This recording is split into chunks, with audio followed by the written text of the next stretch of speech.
আজ আমাদের গরুর গোয়ালঘরটা একদম খালি। যে গোয়ালঘর একসময় গরুর হাঁটাচলা, খাওয়া-দাওয়ার শব্দ আর প্রাণচাঞ্চল্যে ভরে থাকত, আজ সেখানে শুধু নীরবতা। চারপাশটা যেন একই আছে, কিন্তু কিছু একটা নেই। কিছু একটা শূন্য হয়ে গেছে।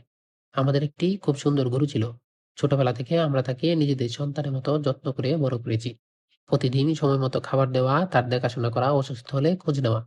সবকিছুর মধ্যেই ছিল আমাদের ভালোবাসা আর পরিশ্রম। আমরা তাকে খাওয়াতাম দেশি ও প্রাকৃতিক খাবার, ভুট্টা, আলু, খৈল, তাজা ঘাস এবং আরো নানা পুষ্টিকর খাদ্য। ধীরে ধীরে সে বড় হতে লাগলো। দেখতে যেমন সুন্দর ছিল, তেমনি ছিল স্বাস্থ্যবান ও শক্তিশালী। কোরবানির সময় আমরা এই গরুটিকে আল্লাহ সন্তুষ্টির উদ্দেশ্যে কোরবানি দিয়েছি। এই গরুটি আমরা বিক্রি করেছিলাম ১,৮৫,০০০ টাকায়।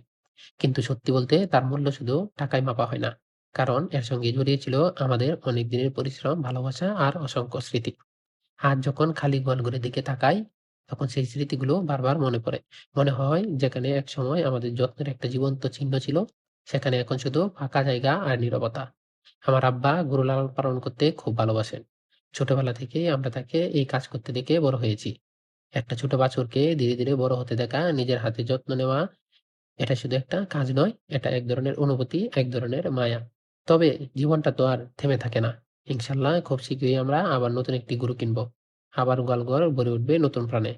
আবার শুরু হবে নতুন যত্ন, নতুন ভালোবাসা আর নতুন স্বপ্নের গল্প। আগের গরুটার স্মৃতি হয়তো সবসময় আমাদের হৃদয়ে থেকে যাবে।